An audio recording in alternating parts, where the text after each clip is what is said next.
대규모 주주 환원 정책이 기대되는 기업을 어떻게 고를 수 있는지, 자, 이런 정보를 어디서 얻느냐? 삼성전자가 사상 최고가를 경신했습니다. 이에 따라서 투자자들의 관심도 삼성전자에 집중되고 있는데요. 크게 두 가지 이유로 볼 수 있습니다. 첫 번째는 내년의 실적 개선 기대감입니다. 메모리 반도체 슈퍼 사이클이 돌아왔다라는 얘기가 계속해서 나오고 있고요. 그 다음에 차세대 성장 동력으로 꼽고 있는 비메모리 반도체 분야도 역대 최대 매출을 기록할 것이다 라는 전망이 나오고 있습니다. 두 번째는 대규모 주주 환원 기대감입니다. 이것도 빼놓을 수가 없죠. 삼성전자가 2017년 하반기에 주주 환원 정책을 발표하면서 2018년부터 2020년까지 잉여 현금의 50% 정도를 주주 환원에 사용하겠다. 즉 배당이나 자사주 매입 및 소각에 사용을 하겠다. 이렇게 밝혔습니다. 그리고 2018년, 2019년 주주 환원 정책을 시행한 다음에 만약에 잉여 현금의 50%까지 주주 환원을 못했을 경우엔, 즉 잔여 재원이 발생했을 경우엔 2020년 이때 몰아서 단행을 하겠다. 이렇게 밝혔죠.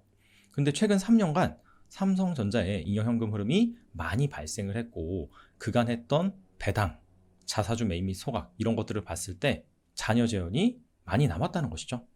그렇기 때문에 이번에 삼성전자가 폭탄 배당을 하는 것이 아니냐. 그래서 분기 배당금 기준으로 배당 수익률이 무려 3% 이상 나올 것이다 라는 전망이 나오고 있습니다. 자, 그래서 오늘은 삼성전자처럼 이렇게 대규모 주주 환원 정책이 기대되는 기업을 어떻게 고를 수 있는지, 그런 기업들은 어떤 특징을 가지고 있는지 오늘은 여기에 대해서 한번 알아보도록 하겠습니다. 첫 번째로는 외국계 대주주가 있는 기업입니다. 얼마 전에 화제가 되는 사건이 있었어요. 바로 코스트코 코리아가 미국 본사에 무려 2293억 원의 배당을 단행한다 라는 얘기였습니다. 2293억 원, 일단 절대적인 금액도 상당히 많죠. 근데 이 규모가 순이익의 무려 2배라는 겁니다. 한 해 동안 한 1000 얼마를 벌었는데 그거의 2배 이상을 배당을 하겠다, 이런 얘기죠. 크게 두 가지 시선이 있는 것 같아요. 첫 번째로는 아니 외국계 기업이 우리나라에 진출을 해서 돈을 벌어서 해외로 다 빼돌린다, 이렇게 안 좋게 보는 시각이 있을 수 있고요. 다른 한편으로는 만약에 코스트코 투자자 같은 경우에는 아니 당연히 기업이 주주의 이익을 극대화하기 위해서 사업을 하는 거기 때문에 이건 괜찮다, 나는 코스트코 주주이기 때문에 오히려 이것을 긍정적으로 본다, 이렇게 보는 시각도 있습니다. 무엇이 옳다? 자, 이런 얘기를 하는 것이 아니라요. 코스트코 코리아가 결과적으로는 코스트코의 해외 지점이잖아요. 우리나라에 진출을 하기 위해서 설립한 회사입니다. 그런데 이렇게 해외 지점, 해외 계열사의 목적은 그 나라에서 잘 짜여진 본점의 비즈니스 모델을 해외에서 활용을 해서 돈을 많이 버는 것이죠. 그래서 그렇게 벌어들인 이익을 본사로 이전을 해서 코스트코 주주들의 이익을 극대화하는 것이 바로 목적의 것입니다. 그렇기 때문에 이렇게 외국계 대주주가 있는 기업들 같은 경우에는 배당 성향이 높습니다. 기본적으로 배당을 많이 주고요. 그 다음에 중간중간에 이렇게 폭탄 배당을 할 가능성이 있습니다. 그렇다면 이렇게 코스트코 코리아처럼 비상장사에만 이런 케이스가 있느냐? 아닙니다. 보시는 그래프는 한국기업평가의 배당 성향과 한국기업평가의 DPS, 주당 배당금이죠. 그리고 배당 수익률을 보여주는 그래프입니다.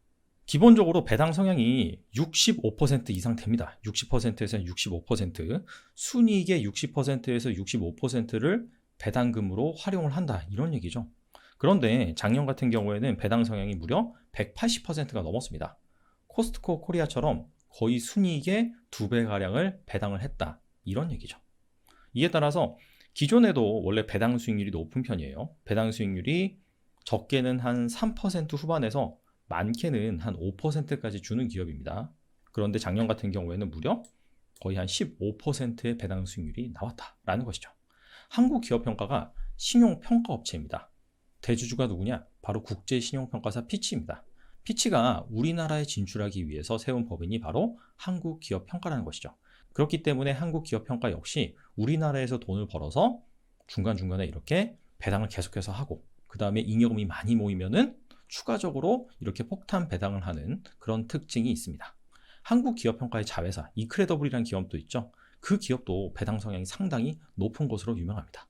기본적으로 배당을 많이 주고 안정적인 비즈니스 모델을 가지고 있고 간헐적으로 이렇게 폭탄 배당하는 기업들, 자, 이런 기업들은 외국계 대주주가 있는 그런 기업, 그런 기업을 중심으로 여러분들이 찾아보시면 좋을 것 같습니다. 두 번째로는요, 바로 바이아웃 사모펀드가 대주주인 기업입니다.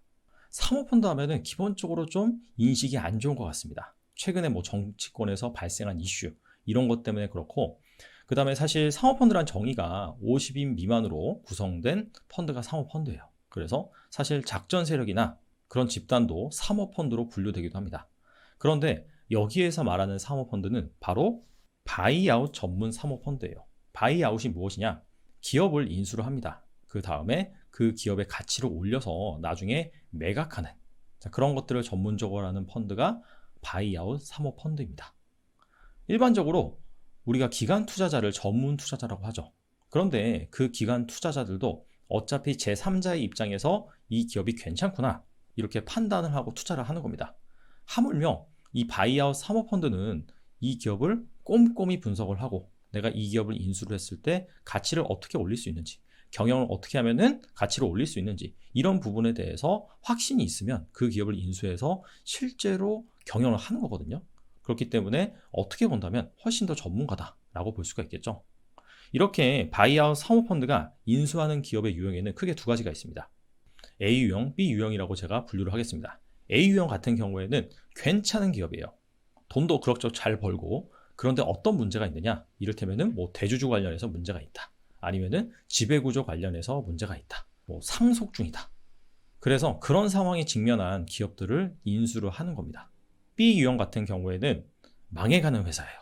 그래서 뭐 벌처펀드라고 하죠. 망해가는 기업을 과감하게 구조조정한 다음에 가치를 올려서 다시 파는, 자, 그런 유형을 B유형이라고 정의를 하겠습니다. 그런데 이 A유형 같은 경우에는 기본적으로 배당을 많이 주고요. 그 다음에 이 A유형 같은 경우에는 사모펀드가 인수를 해서 배당을 확대하는 그런 경향이 있습니다. 그래서 실제로 제가 조사한 바에 따르면 2007년도부터 2020년까지 이 바이아웃 사모펀드가 인수한 A기업군 35곳 중에서 24곳이 일단 배당금을 지급하는 업체였고요. 그 다음에 2007년부터 2019년까지 사모펀드가 인수한 A기업군 24곳 중에서 절반가량은 인수한 이후에 배당 성향을 확대한 케이스가 있습니다. 실제 사례를 한번 살펴보겠습니다. 먼저 쌍용 양회의 사례입니다. 쌍용 양회하면은 시멘트를 만드는 기업이죠. 이 기업이 2015년까지는 그냥 배당의 배자도 찾아볼 수 없었던 그런 기업이었습니다. 이 기업이 2016년도 하반기에 한행코 PF에 인수가 됩니다. 그리고 나서 2017년부터는 분기 배당을 실시합니다. 그간 배당을 한 번도 하지 않은 기업인데 분기 배당, 즉 1분기, 2분기, 3분기, 4분기 1년에 4번씩 배당하는 그런 기업으로 탈바꿈을 합니다. 거의 그냥 미국 배당주처럼 그런 식으로 배당을 하기 시작한 것이죠. 그래서 점점 배당 성향을 높여가더니 작년 같은 경우에는 거의 배당 성향이 150%가 넘었어요.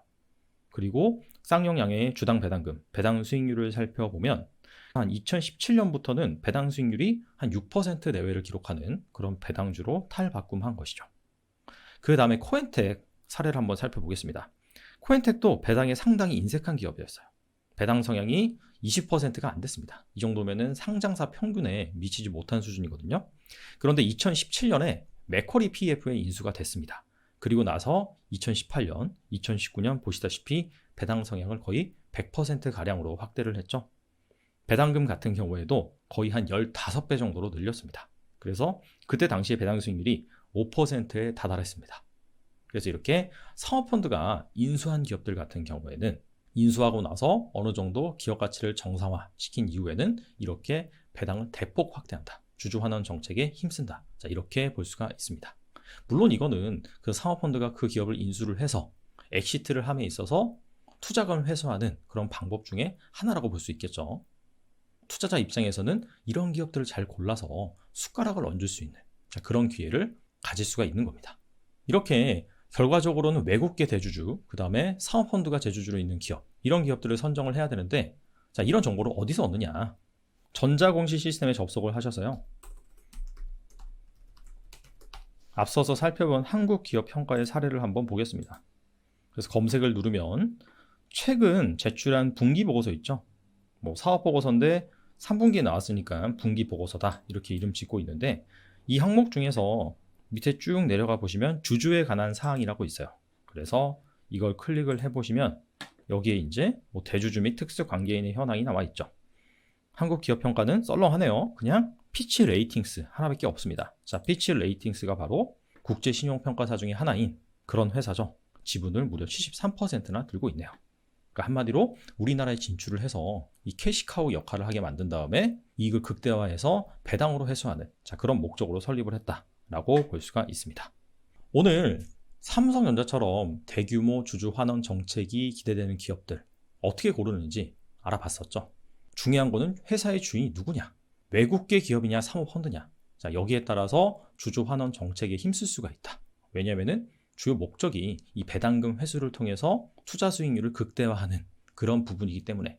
자, 근데 주의할 점이 있어요. 첫 번째, 이 외국계 대주주가 있는 회사, 외국계 대주주가 있는 회사 같은 경우에는 배당금은 많이 줄 수 있습니다. 자, 그런데 이 주가에는 별로 관심이 없어요. 그래서 IR이라든지 이런 부분에 대해서 공격적으로 하지 않습니다. 그래서 배당 수익을 거머쥐긴 좋은데 주가가 단기간에 막 폭등하거나 그러진 않습니다. 상당히 좀 스테디하게 꾸준히 가는 그런 기업이라고 보시면 돼요. 그래서 나의 투자 성향에 잘 맞게 판단을 하셔야 되고요. 두 번째, 사모펀드가 대주주로 있는 기업 같은 경우에는 앞서 말씀드린 사모펀드가 인수를 한 다음에 배당 성향을 확대하는 케이스가 많다라고 했는데 중요한 거는 이 사모펀드가 그 기업에 평생 들고 가지 않는다는 것이죠. 그래서 누군가에게 엑시트를 할 겁니다. 매각을 할 겁니다. 그 이후에는 배당 성향 이런 부분들이 다시 하락할 수가 있다. 기존의 주주 환원 정책이 바뀔 수 있으니 그 부분은 여러분들이 꼭 확인을 하시고 접근을 하시면 좋을 것 같습니다. 자, 오늘은 여기까지 하겠습니다. 감사합니다.